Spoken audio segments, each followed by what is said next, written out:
WHO의 응용의 기준은 1000베크렐입니다. 그 총리는 그 안전이 검증되면 마시겠어요? 저는 완전 마시겠죠? 기준에 맞다면 저는 마실 수 있습니다. 마실 수 있어요? 네. 오염수는 방류할 것이고 그것은 안전해. 그러니까 먹어. 의혹을 제기하면 다 괴담이야. 민주당과 괴담 선동꾼들의 공포 마케팅은 멈춤이 없습니다. 국민이 수산물 소비를 꺼리고 어민들이 업종 전환까지 고민하는 게 모두 야당의 선동 때문일까요? IAEA가 모두 6차례에 걸쳐 발표한 후쿠시마 오염수 보고서를 집중 해부해보니 검증이 아니라 족집게 컨설팅이었다는 보도도 나왔습니다. 일본 정부가 어떤 형태로든 오염수를 일본 내에 두지 않으려는 진짜 이유가 이것일 수도 있습니다. IAEA가 문제없다 한다는 것을 뭘 의미합니까? 일본 해양 생태계는 문제없다는 걸 전제하는 거예요.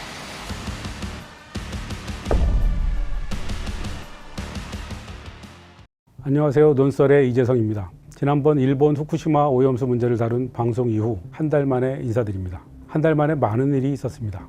소금과 건어물 사재기와 품귀 현상이 발생했습니다. 한국 정부와 여당은 마치 일본의 호위무사처럼 무리하게 오염수 방류를 감싸고 있습니다. 야당은 단식 농성을 시작했습니다. 첫 단추를 잘못 꿰다 보니 이렇게 극단적인 정쟁의 대상이 됐습니다.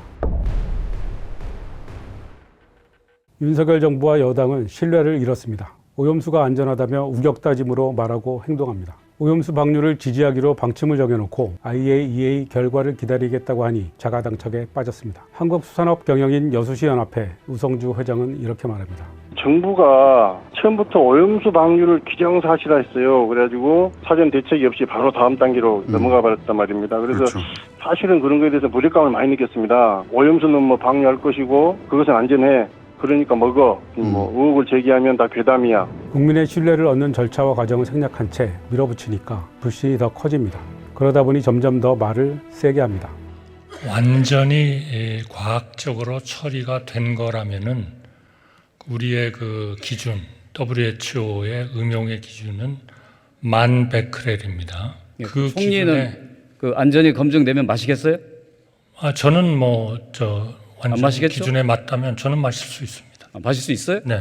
이에 대한 어민의 반응은 이렇습니다. 한덕수 총리님은 국정을 책임지신 분이 정확한 검증 절차를 가지고 국민의 신뢰를 얻어야 되는데 오염수를 마시겠다 이런 식으로 국민을 선동하시다니 어떻게 그렇게 무책임한 말씀을 할 수 있는지 저는 아주 실망스러웠습니다. 화가 난 어민들은 제주와 완도 등에서 해상 시위를 벌였습니다. 어민들은 일본의 오염수 방류에 반대하는 시위를 벌이고 있는데 오염수 방류를 찬성하는 정부와 여당은 어민들을 돕겠다며 횟집 먹방 투어를 시작했습니다. 그러면서 수산물 기피 책임을 야당에 돌립니다. 수산업 종사자들의 생계가 파탄의 위기에 몰리고 국민의 피해가 가중되고 있는데도 민주당과 괴담 선동꾼들의 공포 마케팅은 멈춤이 없습니다. 국민이 수산물 소비를 꺼리고 어민들이 업종 전환까지 고민하는 게 모두 야당의 선동 때문일까요? 뭔가 본말이 뒤바뀐 것 같지 않나요? 정부가 기다려보자던 IAEA 최종 검토 결과도 나오지 않은 상태에서 마치 해양 방류만이 유일한 정답인 것처럼 서둘러 결론을 내버린 정부와 여당의 믿지 못할 행태가 더 중요한 이유 아닐까요? 해양 방류로 답을 정해놓고 일사천리로 일을 진행해온 것은 일본과 국제원자력기구 IAEA도 마찬가지입니다. 특히 IAEA는 폭발사고 4년 만인 2015년부터 후쿠시마 원전 오염수의 해양 방류를 권고했습니다. 2018년 11월 13일에는 IAEA 전문가 그룹이 5가지의 오염수 방출안을 제시하면서 일본 정부에 빨리 결정하라고 체근합니다. 일본 정부는 2020년 2월 10일 알프스 소위원회 보고서를 포함한 오염수 처리 방안에 대해 IAEA의 검토를 요청합니다. 비용이 적게 드는 차례로 해양 방출, 수증기 방출, 수소 방출, 지하매설, 지층 주입입니다. 지층 주입은 오염수를 2,500m 땅속에 주입하는 것이고 지하매설은 시멘트와 섞어 땅 밑에 묻는 겁니다. 수소 방출은 전기 분해를 거쳐 기화시키는 방안입니다. IAEA는 이 3가지 방안이 규제나 기술, 시간적으로 문제가 많으므로 해양 방출과 수증기 방출이 가장 현실적인 옵션이라고 답합니다. 수증기 방출은 오염수를 끓여서 수증기로 날려버리는 것입니다. 비용이 가장 적게 드는 방안 2가지를 추천한 겁니다. 하지만 이 5가지 방안만 있는 게 아닙니다. 태평양 도서국 포럼 과학자 패널 소속인 페랭 달로키베레스 미국 미들베리 국제대학원 교수는 이렇게 말합니다. 삼중수소가 콘크리트에 흡수되면 축적이 거의 되지 않는다. 그래서 사람의 접촉이 거의 없는 교량과 같은 곳에 사용하는 것을 제한한다. 오염수를 시멘트 모래와 함께 모르타르 고체화해서 콘크리트 탱크 안에 부어 영구 처분하는 방안도 있습니다. 미국 정부가 1950년대 서베너강에 지은 핵시설이 택한 방법입니다. 아니면 가장 단순하게 지금 후쿠시마에서 하고 있는 것처럼 저장 탱크를 늘려 보관할 수도 있습니다. 이 모든 방안을 마다하고 굳이 해양 방출을 하겠다는 겁니다. 가장 싸고 또 흔적이 남지 않는 방법이기 때문입니다. 경제대국 일본의 선택이라고 하기엔 너무 이기적이고 치사하지 않습니까? 일본의 입헌민주당 등 야당도 まだ若干のでありますが余裕があること、そして隣接地も含めてですね、さらに用地を確保して 해양 방류 이외의 방법을 찾자고 말하고 있습니다. 그런데 한국 정부와 여당은 마치 해양 방출만이 유일한 방법인 것처럼 호도합니다. 대체 어느 나라 정부와 여당입니까? At Japan's request, the IAEA stands ready to provide technical support. Controlled water discharges into the sea are routinely used by operational nuclear power plants in the world and in the region. 일본 기시다 후미오 총리는 7월 4일 IAEA 사무총장 라파엘 그로시를 만날 예정입니다. 이 자리에서 오염수 해양 방출에 대한 IAEA 최종 보고서를 전달받을 전망이라고 합니다. 일본 언론은 구체적인 방류 시점을 기시다 총리가 결단하게 될 것이라며 마치 고독하고 위대한 영웅적 결단이라도 하는 것처럼 분위기를 조성하고 있습니다. 하지만 우리는 모두 알고 있습니다. 일본 정부와 IAEA는 서로 밀어주고 끌어주며 해양 방류를 향해 달려왔다는 사실을 말이죠.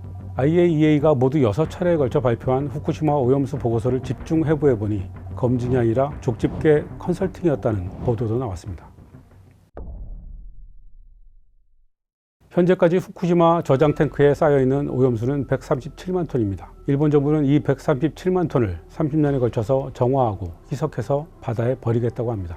이 137만 톤은 2011년부터 지금까지 12년 동안 발생한 오염수입니다. 오염수는 지금도 매일 발생하고 있습니다. 137만 톤의 오염수를 바다에 버리고 있는 동안 최소한 그 2배 이상의 오염수가 또 나옵니다. 그것도 일본의 계획대로 30년 뒤에 폐로가 완료될 때 얘기입니다. 하지만 이번 세기 안에 폐로가 어려울 수 있다고 말하는 전문가도 있습니다. 일본 정부는 이렇게 추가 발생하는 오염수에 대해서는 말하지 않습니다. 일본 정부가 어떤 형태로든 오염수를 일본 내에 두지 않으려는 진짜 이유가 이것일 수도 있습니다. 앞으로 언제까지 얼마나 많은 오염수가 나올지 모르기 때문입니다. 일본 정부는 알프스 장치로 삼중수소를 제외한 거의 모든 핵종이 걸러진다고 밝혔지만 탄소 14도 걸러지지 않는다는 사실이 뒤늦게 드러났죠. 그런데 나머지 핵종도 한 번에 걸러지는 게 아닙니다. 2020년 일본이 발표한 자료에 의하면 현재 용지에 있는 오염수 저장 탱크의 30% 정도만 방사성 핵종이 법정 허용치 이하로 유지되고 있을 뿐 나머지 70%의 탱크에는 많게는 법적 허용치의 5에서 100배 정도 높은 방사성 핵종이 발견된 적도 있었습니다. 정화장치를 거쳤는데도 스트론튬 902 기준치의 1만 4,000배까지 검출됐다는 보고도 있었습니다. 게다가 알프스는 수시로 고장납니다. 스트론튬 90은 죽음의 죄로 불리는 독성 물질로 동식물이 섭취할 경우 배출되지 않고 쌓이면서 먹이사슬의 최상위에 있는 인간에게 영향을 미칩니다. 칼슘과 화학적 성질이 비슷해서 뼈에 축적되는데 고수암이나 백혈병을 일으킬 수 있습니다. 후쿠시마 오염수의 실체에 대한 가장 과학적인 진단은 모른다입니다. 일본 정부도 그렇게 밝히고 있습니다. 일본이 올해 2월 내놓은 처리수 환경영향평가 보고서는 다핵종 제거 설비를 이용해 1차 처리를 한 뒤에도 오염수에 어떠한 핵종이 있는지 정확히 모른다. 대신 2차 처리를 한 뒤 해양 방출 전에 30개의 핵종에 대해서만 검사를 할 뿐입니다. 원래 64개이던 것을 30개로 줄여서 검사하는 것입니다. 지금까지 일본은 핵연료봉에 노출된 오염수에 어떤 핵종이 들어있는지 전모를 밝힌 적이 없습니다. 일본도 잘 모르는 걸 한국 정부와 여당은 무슨 자신감으로 저렇게 안전하다고 강변하는 걸까요? 지난 5월 도쿄전력 후쿠시마 제1원전의 항만 내에서 잡힌 우럭에서 무려 1만 8,100베렐의 세슘이 검출된 것으로 드러났습니다. 안전치의 180배에 해당하는 양입니다. 도쿄전력의 대책은 뭘까요? 오염된 물고기가 항만 밖으로 나오지 못하도록 여러 겹으로 그물을 쳤다고 합니다. 하지만 오염수는 그물을 통과하죠. 물고기만 먹으면 세슘도 막아지나요? 치명적 독성을 가진 세슘 137에 노출되면 암에 걸릴 위험성이 크고 유전장애의 원인이 되기도 합니다. 4월엔 같은 곳에서 쥐 노래미가 잡혔는데 1200베크렐의 세슘이 검출된 적이 있습니다. 세슘이나 스트론튬은 무거운 성질이라 바다에서도 바닥에 쌓이거나 심층수에 섞입니다. 일본 주장대로 기준치 이하로 걸러서 내보낸다고 하더라도 해저에 쌓일 수 있습니다. 지금 한국에서는 표층수만을 주목하고 있는데 표층수와 심층수는 해류 이동 경로가 다르다고 합니다. 과거 박근혜 정부는 일본의 심층수와 해저토를 따로 조사하자고 요구하기도 했었습니다. 그런데 일본이 반대해서 없던 일이 됐습니다. 우리나라는 세계에서 수산물을 가장 많이 먹는 나라입니다. 세계적인 수산대국 노르웨이나 일본보다도 많이 먹습니다. 회로 먹고 구워 먹고 졸여서 먹고 찌개도 끓입니다. 그래서 더 불안해하는 겁니다. 후쿠시마 원전 폭발 사고 2년 뒤인 2013년 당시 박근혜 정부는 일본산 식품의 방사능 괴담 유포자를 처벌하겠다고 발표했다가 여론의 강력한 반발에 직면합니다. 그리고 얼마 뒤 후쿠시마 해안을 비롯한 인근 8개 현의 수산물 수입을 금지합니다. 정부가 알아서 수입을 금지한 게 아니라 여론에 떠밀려 어쩔 수 없이 한 겁니다. 그러자 일본이 세계무역기구 WTO에 제소합니다. 1심에선 한국이 졌습니다. 당시 미국이 WTO에 의견서를 제출했는데 한국의 주장은 실패해야 한다는 문구가 들어있을 정도로 노골적으로 일본 편을 들었습니다. 그런데도 한국은 2019년 기적적으로 2심에서 이깁니다. 1심에선 한국이 후쿠시마산 식품의 위험성을 문제 삼았으나 이를 뒷받침할 증거가 부족해서 패소했는데 2심에선 식품이 나온 장소의 위험성으로 전략을 수정한 것이 주요했습니다. 후쿠시마 지역이 오염돼서 위험하기 때문에 후쿠시마산 식품도 안전하지 않을 수 있고 국산 식품에도 이런 문제가 생기면 동일한 대처를 했을 것이라는 논리를 전개해서 일본 수산물에 대한 차별 우려를 해소한 겁니다. 후쿠시마라는 장소의 안전성 여부가 수산물 수입 금지 논리의 핵심이 된 것입니다. 그런데 한국 정부가 후쿠시마 앞바다의 오염수를 방류해도 괜찮다고 말하면 어떻게 될까요? 앞으로 후쿠시마라는 장소는 안전한 곳이 되고 후쿠시마 수산물도 안전한 식품이 되는 것입니다. 윤석열 정부와 여당은 오염수 방류 허용과 수산물 수입이 별개라고 주장하지만 전혀 별개가 아닌 이유입니다. 국제통상 전문가인 송기호 변호사는 이렇게 말합니다. 한국 정부가 일본의 원전 오염수 방출에 동의한다는 의미는 무엇인가? 후쿠시마 바다는 방사능 위험에서 안전하다는 결론을 내린 일본의 보고서를 받아들이겠다는 것이다. 이는 후쿠시마 바다의 방사능 위험성을 근거로 한 후쿠시마 수산물 수입 금지와 양립할 수 없다. 오염수 방출은 동의하지만 수산물 수입 금지는 하지 않겠다는 것은 과학이 아니다. 그것은 일본의 때를 쓰듯이 좀 봐달라며 수산물 수입 금지를 하겠다는 것과 다르지 않다. 오염수 방류를 허용하면 후쿠시마 수산물 수입 금지 논리가 무너진다는 얘기입니다. 정부는 이제라도 오염수 방류에 대한 입장을 바꿔야 합니다. 국민의 생명과 안전은 정쟁의 대상이 아닙니다. 박광원 민주당 원내대표가 후쿠시마 오염수 해양 투기를 최소 6개월 보류할 것을 일본에 요구하라고 정부 여당에 제안했습니다.